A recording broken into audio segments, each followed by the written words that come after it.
Solicitor Qualifying Examination 1, Contract Law. Welcome back to my channel, Miss Legal Eagle. To the new viewers joining us today, a big welcome too. In this video, I summarize what I have learned on contract law.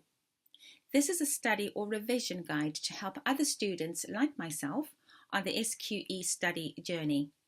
Make sure to subscribe, and I will be posting other revision videos on the various modules of the SQE1. Should you have any questions on the SQE in general, or how to qualify as a solicitor in the United Kingdom, or how to access other SQE study resources and textbooks, please let me know in the comments section below, and I will do my best to answer your questions. Before we get started, I would like to make it absolutely clear, so I'm going to issue the following disclaimer. I am not a qualified legal practitioner and do not give legal advice. I have, however, studied law to master's level and currently work within the legal sector. I am also a student like many of you here who are studying for the SQE exam. The content on my channel are my own notes that I have made as I study, and I then type them out to share them with you. I will strongly advise that you study in deeper detail using various portals of resources available for the SQE1. On my channel, I'm only summarizing what I have learned on the various SQE modules, as it helps me retain the information in my head through repetition as I share what I have studied on that topic so far. Do ensure that you watch my other videos on this channel. So, without further ado, let's get into learning contract law. I just thought it might be useful for me to give a quick summary of the contents that we're going to discuss in today's module. So in Chapter 1, we're going to look at what constitutes a contract. Chapter 2, types of contracts. Chapter 3, breach of contract and remedies. Chapter 4, what contracts need to be in writing. Chapter 5, privity of contract. Chapter 6, exclusion clauses and misrepresentation. Chapter 7, discharge and variation of contract. And in Chapter 8, I'm just going to give a brief summary of what we have discussed in today's SQE module. What constitutes a contract? So what exactly makes an agreement a contract? A contract is an agreement that's enforceable by law. However, not every agreement is a contract. For an agreement to be recognized as a contract, it must satisfy three essential elements, and these are offer, acceptance, and consideration. Before we discuss in more detail what an offer is, it is important to note that words or conduct that invite another party to make an offer is not an offer, but an invitation to treat. An invitation to treat. For example, goods displayed in a shop or price list are an invitation to treat. When I take the goods, for example, to the staff member at the till, I am offering to buy the product and give the salesperson the money for the item. When they accept the money, we now have a contract as they have accepted my offer. So, what is an offer? This is when one party, let's call them the offerer, proposes a deal to another party, whom I will refer to as the offeree. For instance, if I say to you that I will sell you my pair of Christian Louboutin shoes for £500, that's an offer. It's a clearly stated proposal that's open for acceptance. Next comes acceptance. This is when the offeree agrees to the offerer's proposal. So, if you say to me, I accept your offer to sell your vintage car to me for £5,000, that's acceptance. If, on the other hand, a statement made to request information, such as what is the lowest price you would take for the car, is not an offer. Also note, an offerer is free to revoke most offers at any time before the offer is accepted. Now, you may be wondering what happens if the offeree wants to change some terms of the offer. Well, that's not an acceptance. That's a counter-offer. A counter-offer. And it essentially nullifies the original offer. For a contract to be binding, parties need to have intended to be legally bound by it. Parties to a contract must have capacity, for example, mental capacity or soundness of mind to enter into a contract. A person under the age of 18 or a minor entering into a contract makes that contract voidable by the minor. They can enforce the contract but are not bound to it. They can, on the other hand, ratify the contract when they reach the age of 18. If a minor enters into a contract for, let's say, to purchase necessary goods like food or other essential services, the minor will be bound by that contract. Right. Lastly, we have consideration. This is perhaps the trickiest element to grasp, and it certainly was for me. In simple terms, consideration is the value that each party gives and receives in a contract. In other words, consideration is something of legal value. Consideration is an act or forbearance from acting or a promise to act or forbear. Executory consideration is a forbearance or act promised in the future. An executed consideration is when the act or forbearance is performed. It's what each party is considering to be the value of what they're getting in return. Now, let's go back to our vintage car example. The consideration from me, the seller, is the car itself. From you, the buyer, the consideration is the £5,000 you're paying for the car. It's important to note that consideration doesn't have to be something physical or tangible. It could be a service, a promise to do something, or even a promise not to do something. Another way I like to think of what consideration can be is by remembering these three letters, G, M, C, which is consideration can be in the form of goods, money, or conduct. The key is that it must be something of value to the parties involved. Another term worth remembering under consideration is promissory estoppel. Promissory estoppel. This can be a substitute for consideration, making a promise enforceable where there is no valid consideration. Let me cite an example here. A landlord promised to reduce the tenant's rent during COVID lockdown, and the tenant used the money saved to buy food and clothing. So, in essence, without these three elements, offer, acceptance, and consideration, a contract may not be legally enforceable. So next time you're entering into an agreement, make sure to check these three aspects. They're the lifeblood of any contract. Are you still with me so far? Hopefully so, and that's great if you are. And remember, don't forget to subscribe for more content around SQE1 modules on our learning journey. Right, on to chapter 2. And in this chapter, we're going to look at the types of contracts. Not all contracts are the same, are they? Let's look at contract types. On one end, we have verbal contracts, and on the other, we have written ones. Sandwiched in between them are standard form contracts. Each carries its own unique feature, and potential legal implications. Verbal contracts are as simple as they sound.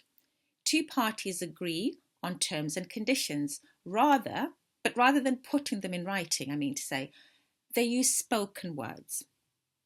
They may seem informal, but they hold as much legal weight as their written counterparts, and that's really important to understand. However, they can be tricky to enforce due to the lack of physical evidence. It's often a matter of he said, she said. Right, let's just have a quick overview discussion on some of the terms that are expressed in various contracts. Some of these terms are express terms, which means they have been expressly or specifically agreed, either orally, for example, at the initial interview, for example, or in writing. Express terms typically include things like, for example, in an employment contract. So these may include terms such as pay, hours you're going to work, holiday allowances, but can be wide-ranging to include, for example, a mobility clause requiring an employee to relocate in certain circumstances. By accepting a job, you are accepting all the terms contained in the contract unless you renegotiate them, in which case you need to make sure you have a written record of the terms you have agreed. There are other contractual terms called implied terms. These are not expressly or explicitly agreed because they are obvious to both parties or fundamental to the operation of the employment contract. These include the duty not to destroy mutual trust and confidence, the employer's duty of care towards its employees, and so forth. Next up, we have written contracts. They are agreements committed to paper or digital format, detailed, explicit, and leaving little room for interpretation. Written contracts are the most common type of contract. They provide a clear record of the agreement and the obligations of both parties. In the event of a dispute, a written contract can be a lifesaver. Okay, are you still plodding along with me? I certainly hope so. Remember, as I said at the beginning of the slides, it is very important that you do further reading, research on your own. This is just a revision from me to share the notes that I have been writing and what I have experienced so far on my study journey. Right, on to contracts again. Then we have standard form contracts. Think of these like, when you have the click to accept terms when you're online and you're wanting to buy something and then this thing comes up and it says click to accept. So this is what I'm talking about here. So think of those click to accept terms and conditions you come across when signing up for a service or purchasing a product online. These are typically pre-prepared contracts where the terms are set by one party and the other party has little or no ability to negotiate. The convenience of standard form contracts can't be understated, but they can sometimes contain unfair terms. So be wary or just be careful of reading all the small print and not just skip past that if you want to be really sure that you accept the terms and conditions that are stated in this particular form of contract. All right, moving on. We also have unilateral and bilateral contracts. So that's unilateral and bilateral contracts. Unilateral contracts refer to the actions undertaken by one individual or group alone. For example, a company or an individual may put out an advert promising to pay someone if they returned a lost wallet, for example. Insurance contracts are other examples of unilateral contracts. A bilateral contract, on the other hand, is an agreement that binds two or more parties on pre-decided terms and conditions. So remember, a bilateral contract is an agreement that binds two or more parties on pre-decided terms and conditions. This contract is typically in writing. Other examples I can cite here of bilateral contracts are when you buy clothing, receive medical treatment, or purchase groceries. You are in effect participating in a bilateral contract. Each type of contract carries its own advantages and potential pitfalls. Verbal contracts offer flexibility, but can be hard to prove. Written contracts provide clarity and certainty, but they require time and effort to draft. Standard form contracts, on the other hand, are convenient, but may contain terms that you don't necessarily agree with. In the realm of contract law, it's all about understanding these differences and choosing the type of contract that best suits your needs and circumstances. After all, when it comes to contracts, one size doesn't fit all. Choosing the right type of contract can make all the difference in a legal dispute. On to Chapter 3, and here we will discuss the breach of contract and the remedies. So, what happens when a contract is broken? Yes, a contract can be broken for all forms of reasons. A breach of contract is when one party fails to fulfill any term of a contract without a valid legal excuse. This could be anything from not completing a job to not paying on time or in full, or not delivering goods promised. Now, let's paint a picture. Imagine you've hired someone to paint your house. They promise to finish by the 1st of the month, but come the due date, it's only halfway done. The house is not completely painted as agreed. That's a clear breach of contract. But what can you do about it? Well, the law provides a few remedies for such a situation. First off, we have damages, which are probably the most common remedy. Damages refer to a sum of money paid in compensation by the party who breached the contract. They come in various forms, such as compensatory damages, designed to put the injured party in the position they would have been in had the contract been performed, and punitive damages, which are intended to punish the breaching party. So again, these remedies can come in various forms, such as compensatory damages designed to put the injured party in the position they would have been had the contract been performed, and punitive damages, which are intended to punish the breaching party. Next, there's specific performance. This is a court order that requires the breaching party to fulfill the terms of the contract. So, in our house painting scenario, the court could order the painter to finish the job. Then we have rescission. Rescission.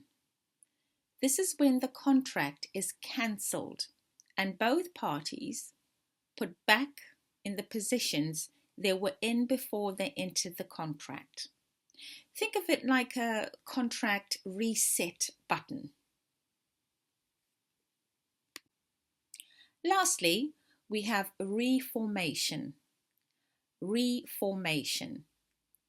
This is a remedy used when the parties have a misunderstanding that results in a contract not accurately reflecting their agreement.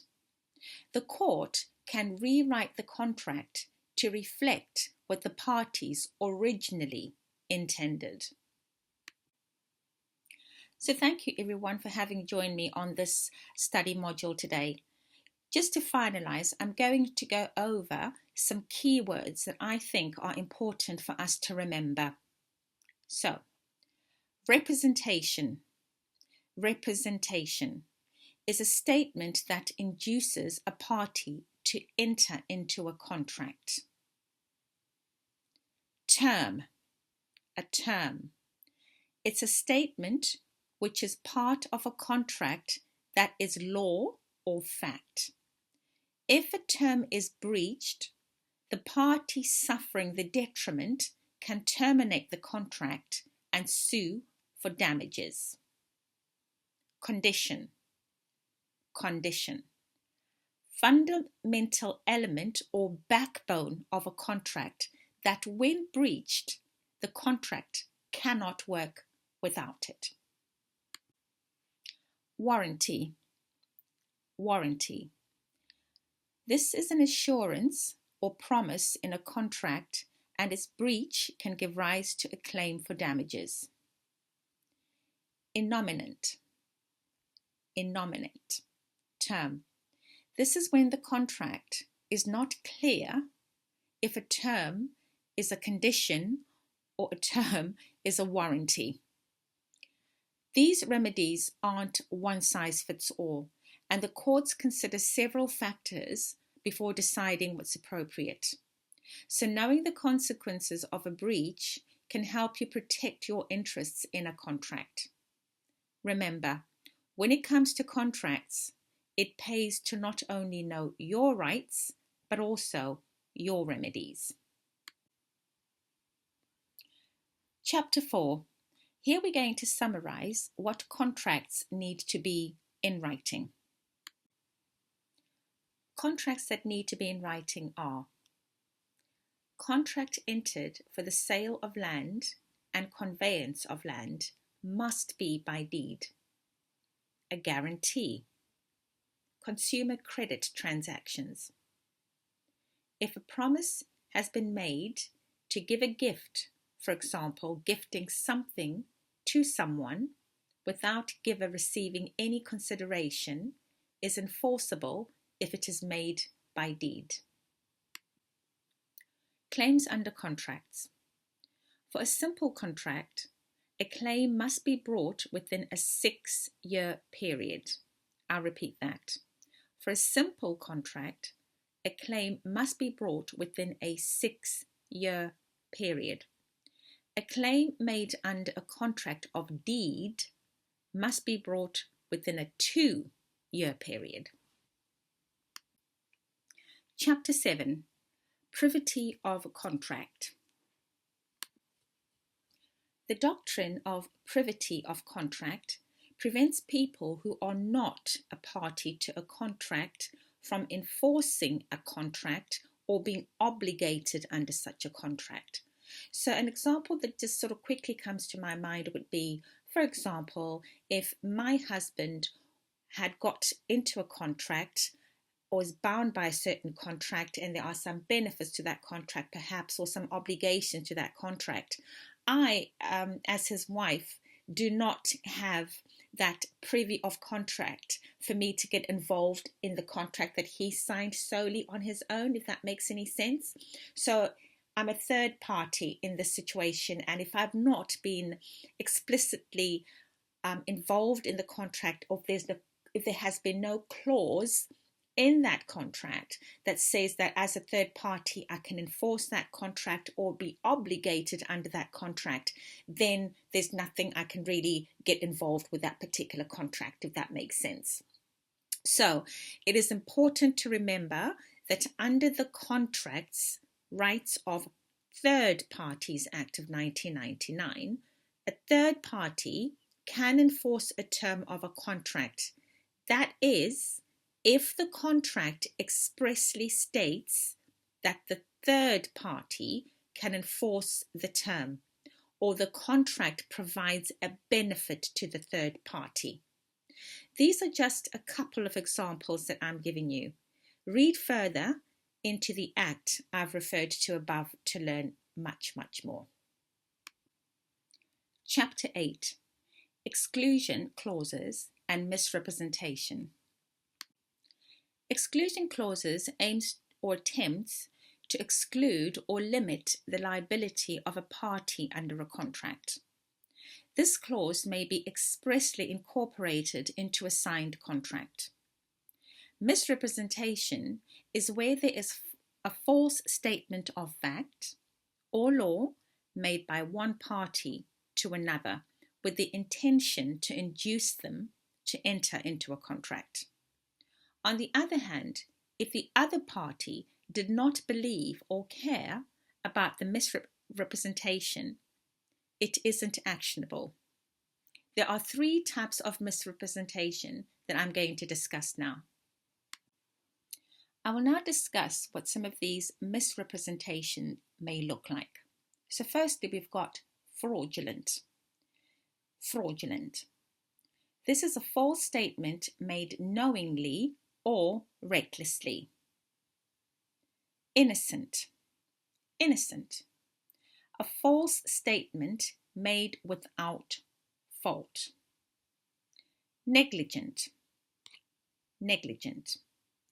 A statement without regard to the true facts. These misrepresentations give rise to legal claims for rescission of the contract and damages. Chapter 9. Discharge and variation of contract. Discharge, or the discharging of a contract, means terminating the remaining duties of the parties under the contract. An example of a discharge would be where a person works on a fixed-term contract for 6 months and does so. At the end of those 6 months, the contract is discharged. A contract can also be discharged through agreement by both parties. Frustration. Not the usual frustration that we sometimes feel when we're studying these SQE modules at all. A different frustration that we talk about in contract law. So a contract can be discharged for frustration if after the contract is made, an event occurs that makes performance as originally agreed impossible or radically different to what had been expected under that contract. An example here would be where the subject matter of the contract has been destroyed, becomes illegal after the contract was made, or one of the parties to the contract becomes ill or dies and cannot perform. Then the contract will be discharged through frustration. Chapter 10. Conclusion. So, we've just discussed and revised the surface of contract law in the United Kingdom. And I say surface because I encourage everyone to go and read further, read deeper and wider into all these modules that we're going to discuss here. We began by discussing what constitutes a contract, understanding that it requires various aspects such as an offer, acceptance, consideration for it to be an agreement, and also an intention to create legal relations. We then moved on to explore the various types of contracts and discussed terms such as expressed and implied. We also looked at unilateral and bilateral contracts, each with its own characteristic and applications. We also discussed a critical aspect of contract law, the breach of a contract, misrepresentation including exclusion clauses, privity of contract, discharge, and variation of contract. We have explored various remedies available, including damages and specific performance. Contract law is complex and multifaceted, but with the foundational knowledge we've covered today, you're now better equipped to navigate around it. Remember that the law is ever evolving, so stay curious, keep learning, and you'll continue to grow your understanding. I cannot emphasize enough how important and crucial it is for you to do further reading in depth around all these modules that we will discuss on my channel. Now, If you found this content helpful and want to continue learning more of the SQE1 modules, make sure to like and subscribe to my channel and learn with me. Should you have any questions around the routes available to qualify as a solicitor in the United Kingdom, or any other questions around the SQE, because there is an SQE1, SQE2 and a third section that you need to complete. Any questions around this, please do let me know in the comments section below, and I will do my level best to answer them where I can. I will continue to look forward to engaging with you in my next video.